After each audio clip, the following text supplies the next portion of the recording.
Hi, welcome to Something to Compare to.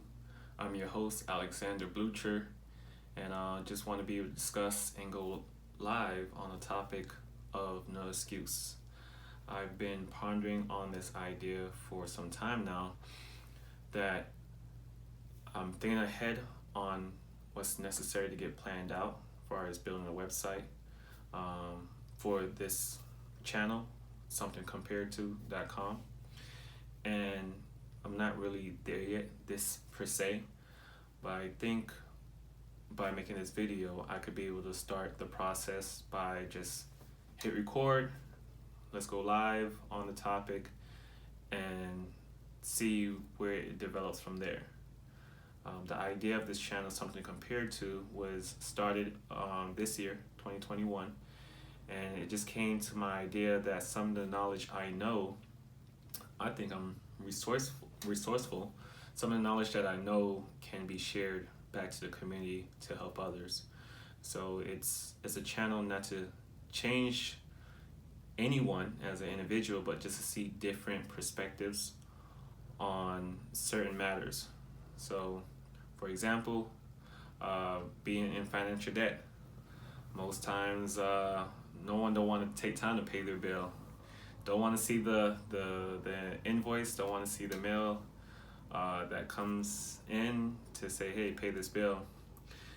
So I know this from my experience. That's something I was not tackling in the past, but now I'm like pretty much debt free. I don't have any major bills. I minimize a lot of bills now. So before I continue yapping, I definitely want to go over some of the materials that I will be using constantly on this channel, which is this index card here. I don't know what size this is, but I just grabbed it. I have a lot of these. I just write composition book. Composition book for me is needed because at least you could be able to journal and backtrack what you wrote. Pretty much just clearing the mind. And this is random, but it's like a sketchbook in a sense. And for me, it's like a black, white canvas in the sense of just sometimes, I don't want to say I will be bored, but it's like I kind of like timeline some things out. So I draw things out just a little bit. I'm not an artist per se, but it gives me enough space to write what I need. So we have a sketchbook, composition book, and an index card. So, and they blank. I mean, I just grab a page and just start writing on there. So as I'm doing this live, is that there's 3 categories that happens in life.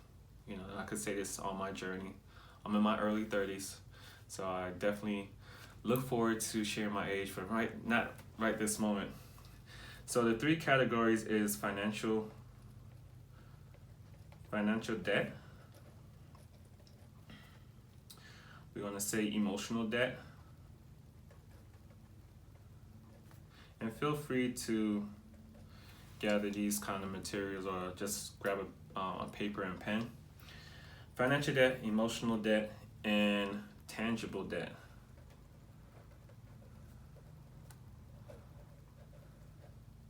Now, this is my disclaimer. The information that I'm sharing is part of my experience and things I'm noticing in the real world. So from my experience, I'm just be able to share it out. I don't call myself an expert in the things I'm sharing. I'm just noticing some things that can be very competent in the sense that it could help others. Basically like a fundamental, like basic of basic things. To me, it's basic. Like I think, and if you don't know it, excuse me on that. But all I'm trying to say is that there's things like the alphabet, like people know. Like these are things that I think can help others when they are going through some kind of hardship. So, financial debt, emotional debt, and tangible debt. Now, I'm gonna start with the first one, which is the financial debt, and give a little story behind that and why I think that should be like a good start of focus. is that about 2 to 3 years ago, I was going through some time just by myself, and one of the things I asked myself was like, what do I want to get better at? And I did tell myself I want to get better at my finances.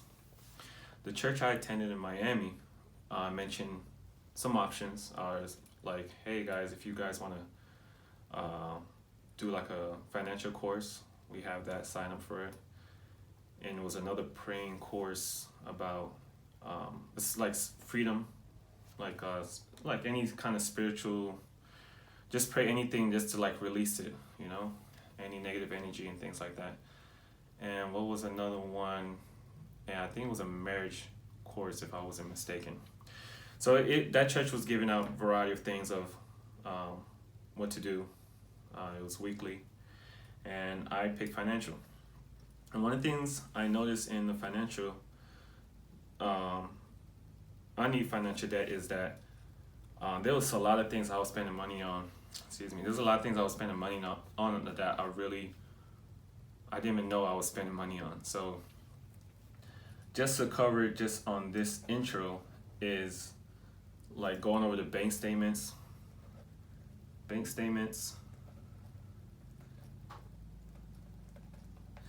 and the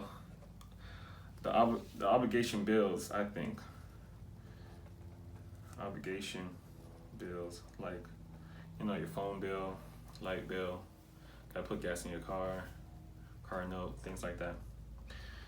And if I'm not mistaken, like any type of collections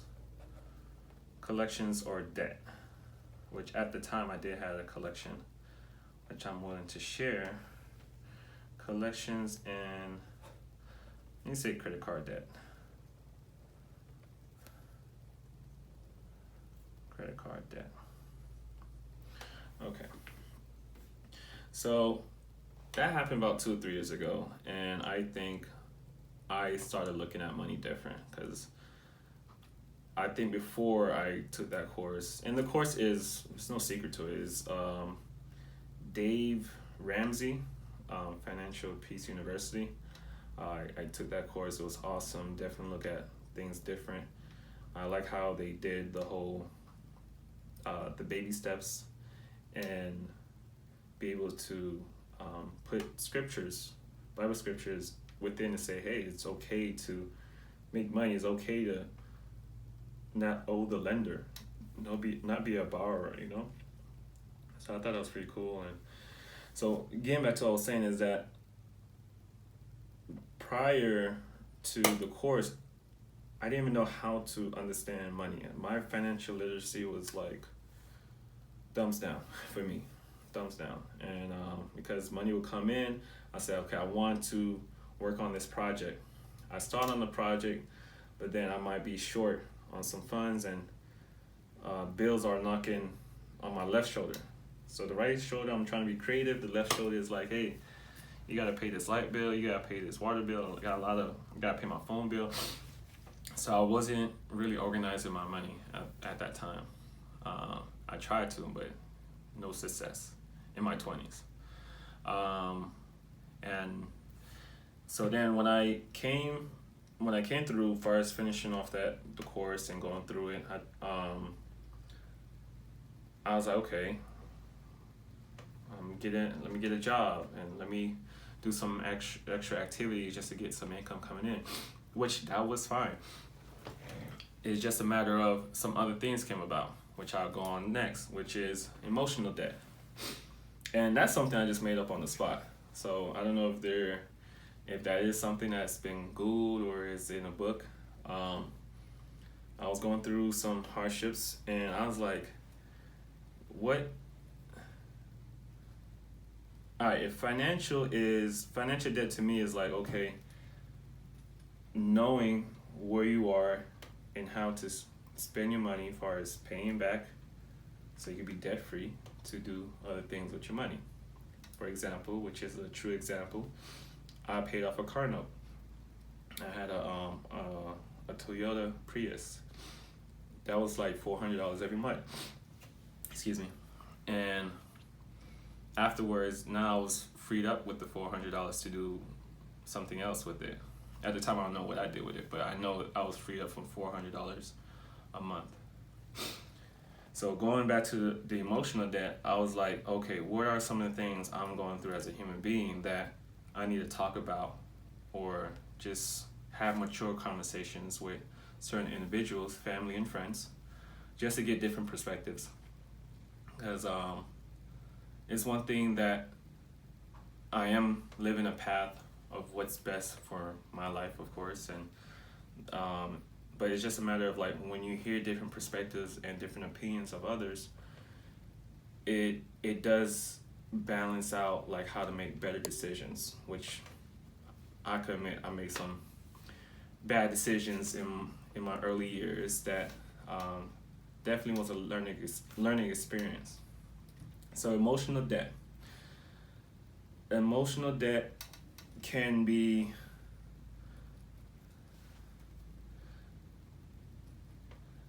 family history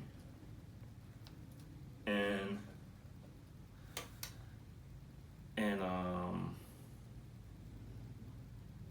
any that's all I got. I think family history is a good start. So for me this year it was like a big challenge for me to really go deeper in the emotional debt area of knowing like what's my dad history, like how he met my mom, why they argue about certain topics. And the same thing for my mom, like the history of my mom, what makes her happy, what pisses her off, like why I did get two perspectives. Like my dad said, whatever they disagreed about or happy about, I heard his perspective and I heard my mom's perspective. So it's like understanding that, why some of the choices they made. And if there's an opportunity to know grandparents' history, like, what was that experience for my dad? Like, what was the experience between, which would have been my grandfather, what was the experience between him and my father? And how is it similar to me and my dad? So family history, I need emotional debt. And if I come up with some other ideas for emotional debt, I definitely will write in, but that's what's on top of my mind right now. And the last thing is the tangible debt. Tangible debt. Now, tangible is, wait, I just realized something. Emotional debt, not only family history, behaviors. Hello. It's like playing Family Feud here, huh? Behaviors, far as anger, sad, happy, excited, love, and plenty more. So that way you could know like your likes and things that you like and don't like. Just get an opportunity to know yourself. Like really, what are your trigger points?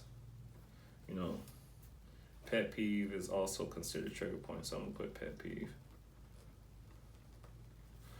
All right, so that's one of the things I'm noticing in my journey of just covering those areas when it comes to emotional debt. And journal has helped me a lot. I've been categorizing some things in the journal that say, okay, if I'm thinking about this topic, relationships, okay, that goes underneath the section of the composition book, relationships, and I'm like writing out everything that kind of comes to my mind on relationships. How am I feeling that day? If it's about being overwhelmed, I try to do like 2 categories. Well, actually, I do a category for each journal because sometimes I want space. I don't want to feel cramped up when I'm writing stuff. I just want to be free and write. So this journal I have here is nothing on it now. I'm using it as an example, but there's a lot of pages that's available. But definitely some notes on some other things outside of the topic. Yeah, some training notes I was taking here. So it's a little mixture of everything, because I do see the what do I like about myself and what do I love about myself. So I was writing that down. Yeah, so it's a mixture of like training notes and personal notes. So yeah. So emotional debt, be able to journal that, and now going to tangible debt. Tangible debt is cleaning. It's like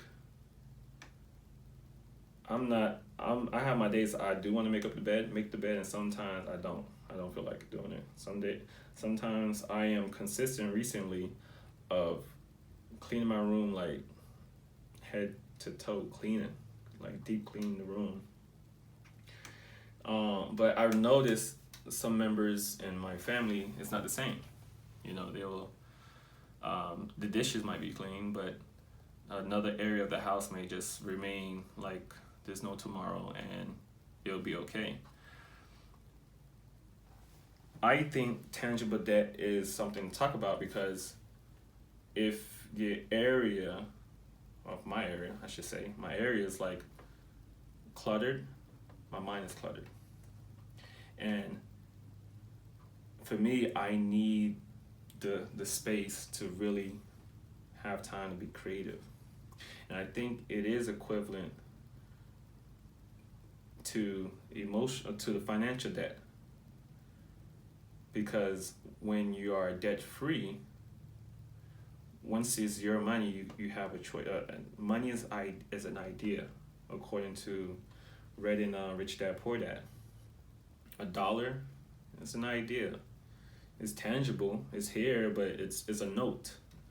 And if you have 100 notes on $100 bill, it's there sitting there, but what do you want to do with it is up to you. And if you can multiply that thousands of dollars or whatever is what you want to do with that money. So the focus is not, to me, my perspective, the focus is not really the dollar, but is more of the idea of what to do with it, the creative side. So now, if I'm going back to tangible debt and my area is dirty, it's like I need this area clean so I at least can have room to put new furniture, put a screen TV on the wall, or it's so many options in there. Change the painting and paint the room, paint the living room, new tile floors or something like that. So now when you have guests coming by, I know I do it.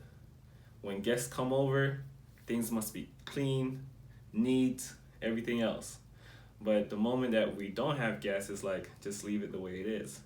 I don't know why most folks, I could just speak on my side of my experience, is that because there's no guests, leave it the way it is. So it's kind of like breaking out of that habit. So that goes underneath tangible debt, okay?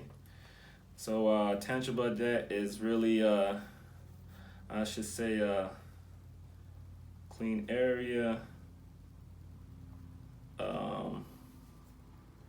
which is a synonym, but I'm gonna still kind of repeat it. Remove clutter.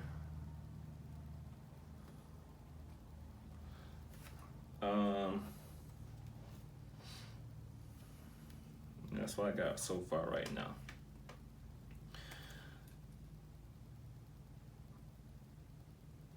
Starting on this first video here, I'm going to mainly focus on financial debt. Okay, so there's lots of room as far as in the near future to discuss about emotional debt, relationships. So it's not really, also behaviors, put relationships on the emotional debt.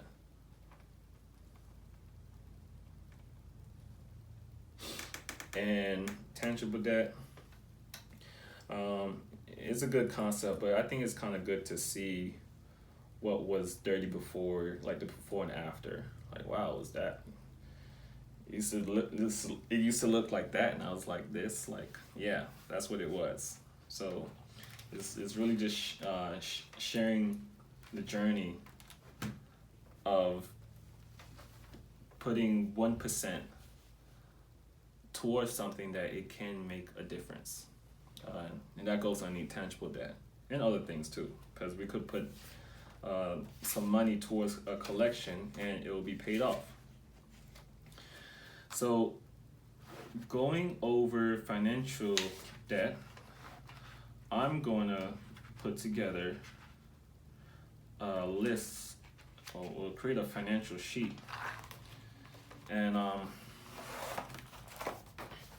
not going to really mention any numbers, but I will mention like the list of things that most folks kind of go through on their daily or monthly basis, or yearly, because there's yearly subscriptions also. So on the top of the paper, I'm gonna just put financial sheet. You have AKA, also known as budget,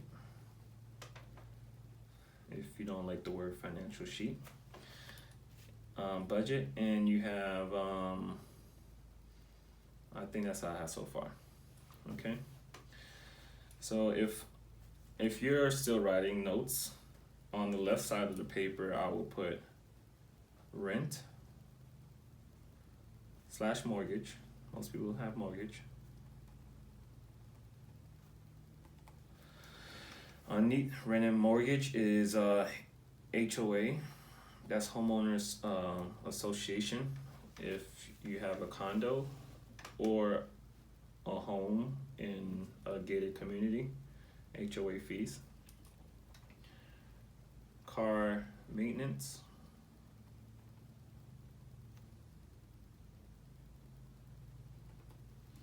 Car fuel.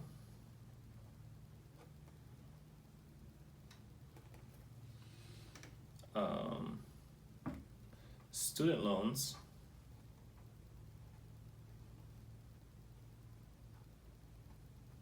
And with the student loans, you could say the right after the colon is the total amount.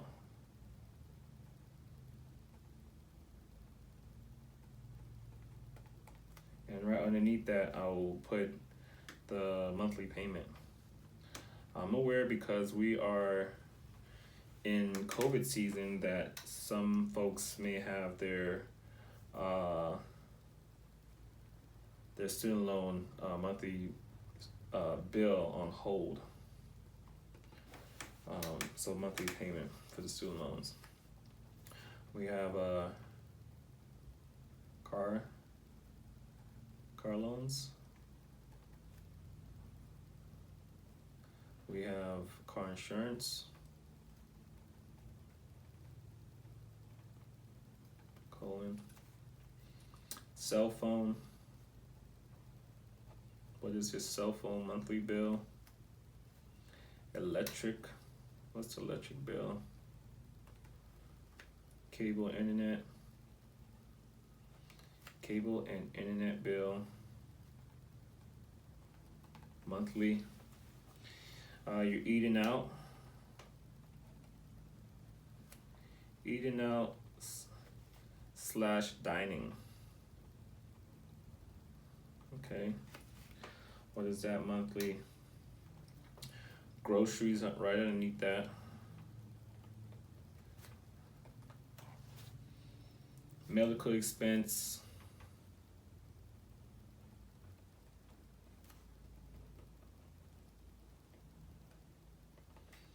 Gym. And yeah, for me is haircut, so I would say self-care. So it might just be more than your haircut. Get your nails done, get your hair done. So it's just things that go underneath that. We have religious. I'm running out of space on here, so let me see if I can grab a paper out of this sketchbook.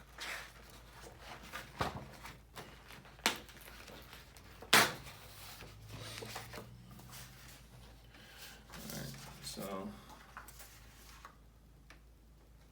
continuing from underneath self-care, we have Religious, which is tithe.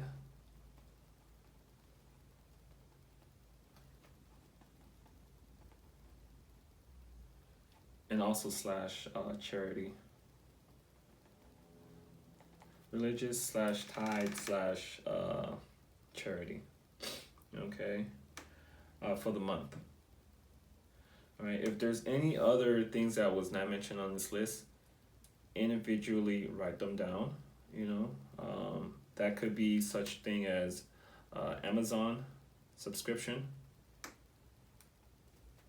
Amazon subscription. Hulu slash Netflix.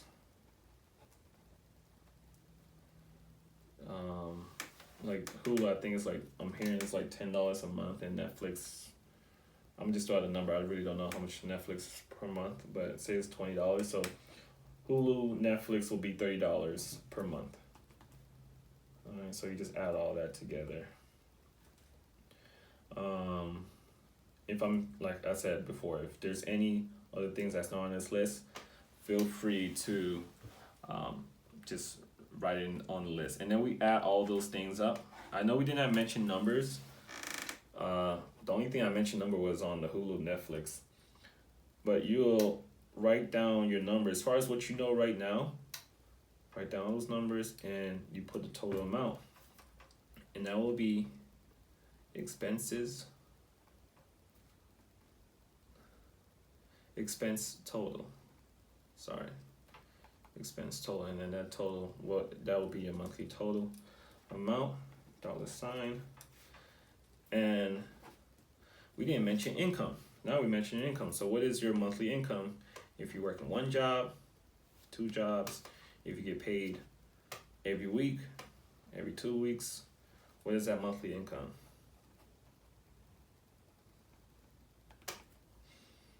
Okay, you put that amount there. Okay, so we have the income, which the income subtract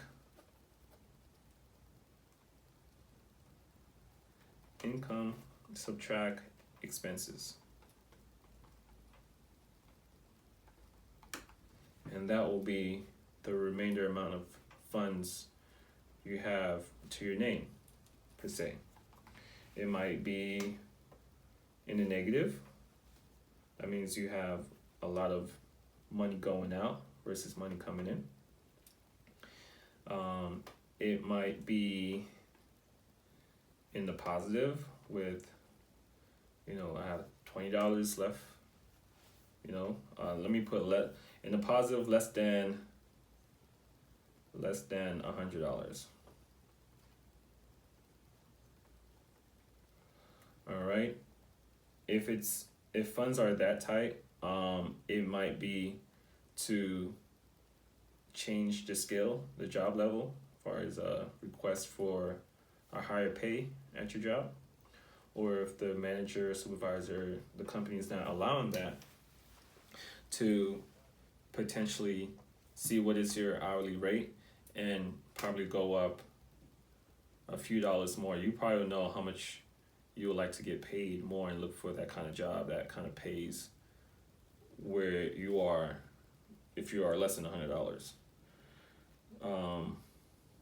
I'm speaking very vague, so at least whoever's listening, it is, everyone has a different story and a different path in life.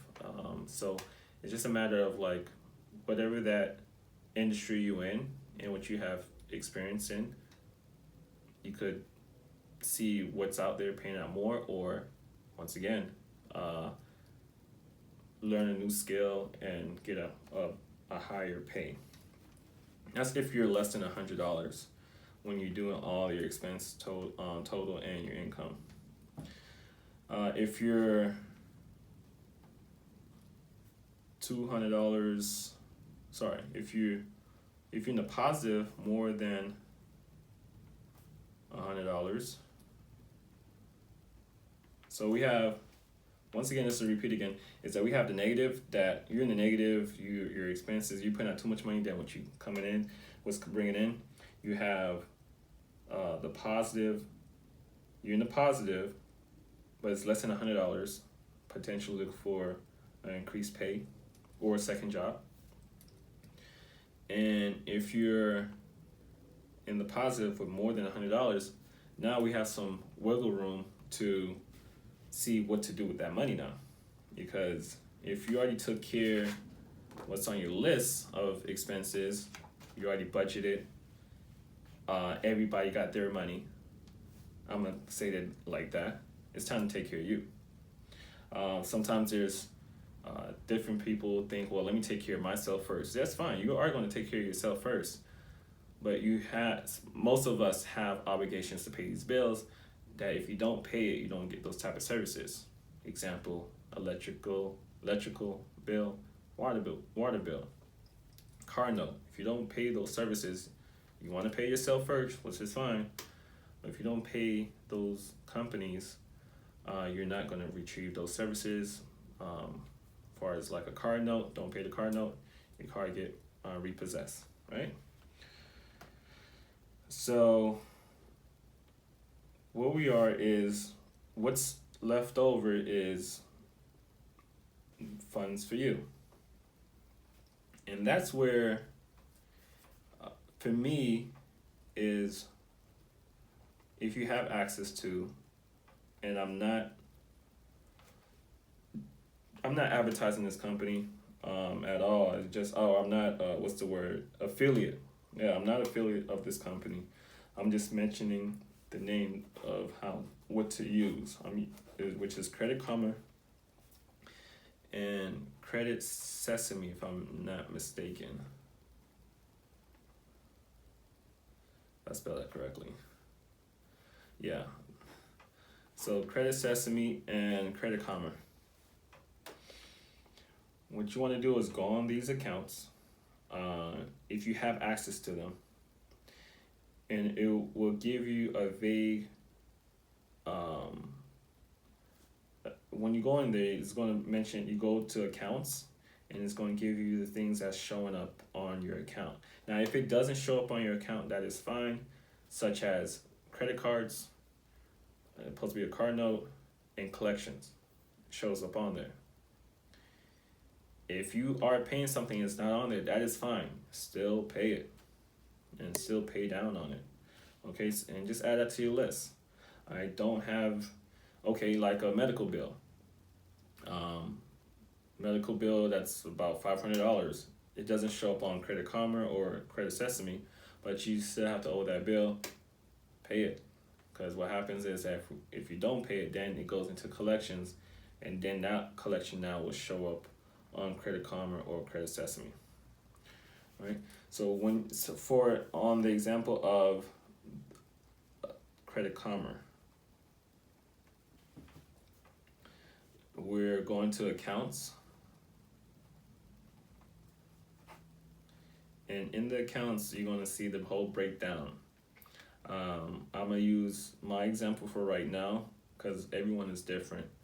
Most people may have a zero balance in their account, like they don't owe no credit card, they don't owe any car note, they don't have anything in collection. That's awesome, which I will talk probably in a few minutes on that. But right now, if you do have a car note, collections, debit card, and credit card, I should say, let's cover that. So you have car note, you have collections, and credit cards.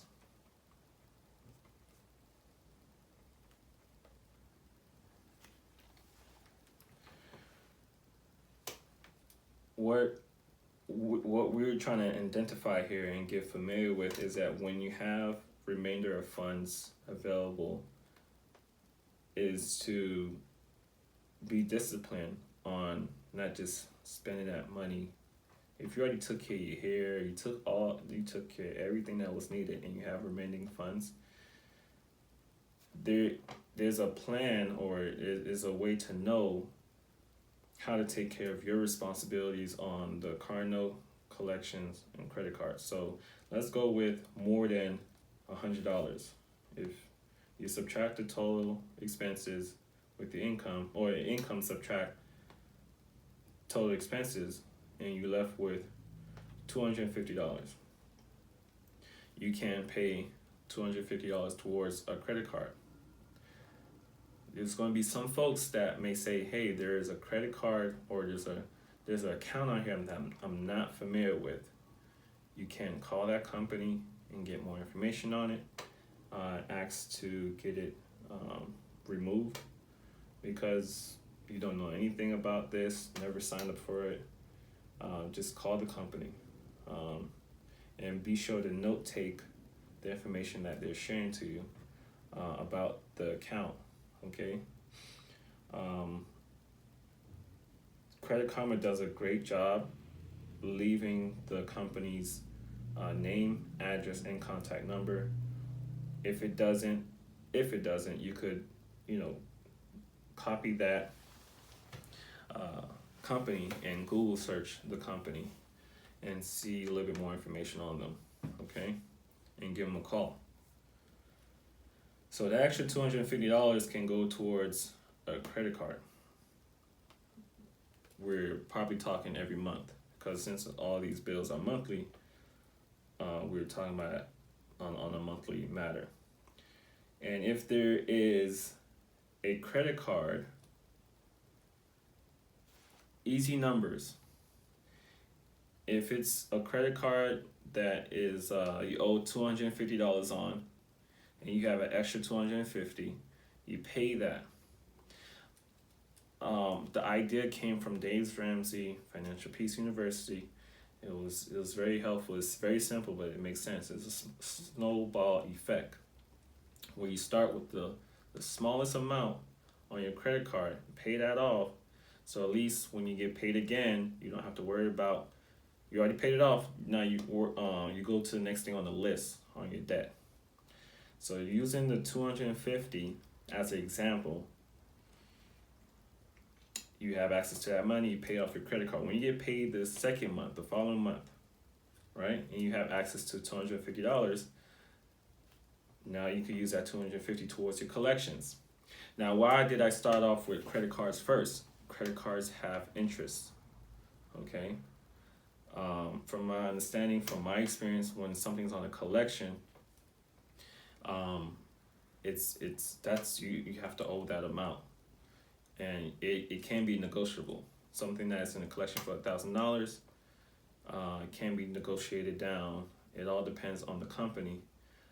Sometimes it could go as low. If you call them, well, let me leave the credit cards alone now. So we're already done with the credit cards. Now we're going into collections.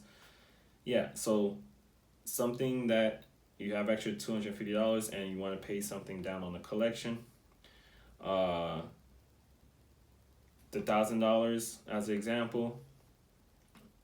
From my experience, I didn't know, but I learned it, is that when you call the collection company and you want to make a payment, they're willing to say, okay, because you call us now, we're willing to take off 40% of the collection. So 40% from the 1,000 should be an easy number. It should leave you with $600, right? Taking off $400. And what it is that if you have that money now, like right then and there, they say, okay, you pay off the collection at the $600. But if you're not ready, which I know I wasn't ready, okay, so if you call the second time within 30 days or so, it's like they give you a deadline, you could get it as low as 30% off. So I think I took that. As soon as I said, okay, I'm not going to miss that opportunity, because I really will prefer to have some money left over and not just pay the whole collection. So I didn't even know collections work like that, because they really just want, wherever put you on a collection, they really just want their money back, but they don't want to, they could take anything, they'll take something. So work on the collections. Credit cards, collections, if your credit score, now we mentioned credit score, if your credit score is less than like a 600 credit score or lower, you may see it go up. You may see. Now, I'm just a disclaimer, I'm not a credit score analyst or report. I'm just sharing things upon my experience and what I noticed on a competency. It's very competent. It's very, to me, I think I can understand it now. Credit cards collections, credit score potentially can go up. Okay. I could remember like it was yesterday. I was in my late 20s, and for some reason I'm always under 600 in the five. I think I was like 550, 580. But the moment that thing cleared 600, I felt like a brand new person. So you might hear me repeat that a few times in a few other videos, that working on your financial debt is like getting a fresh, for the fellas, it's like getting a fresh new haircut. Okay, for the ladies, I'm not a lady, I don't know what's the experience when you get your hair and your eyelashes and your whole makeup. I don't know that feeling, okay? But I'm pretty sure it's a good feeling when you get your hair done and your lashes done and your makeup done and everything else, and you look very good. But on the fellas, when we get a fresh new haircut, we feel brand new, okay? So when you clear a 600 credit score, you're gonna feel, I know I felt brand new. And yeah, let's leave it like that. Until, this is just the intro, so I do look forward to sharing great stories and getting winded off topic and bringing it back. So the snowball effect from the credit cards to the collections, and then now you took care of that, now you have extra money to put down on your car note. That means if you're paying a car note, and this is not including insurance, your car note is 300, 400, you put in extra money on that car note, because what's going to happen is when you pay off that car note, that is your money. And even then, when you pay off your debt, it's going to feel great, really great. It's going to be a great feeling. So adding all this up, and to summarize this video, I think this is a great start. This is a great feeling far as earlier today is December, I don't even know. I think today's the 6th. I'm gonna take one lucky guess. It's the 6th of the day of 2021, and something inside of me just say, hey, just start. All right. And I am taking that leap of faith. I do not have a website as of now. I do not have a website set up.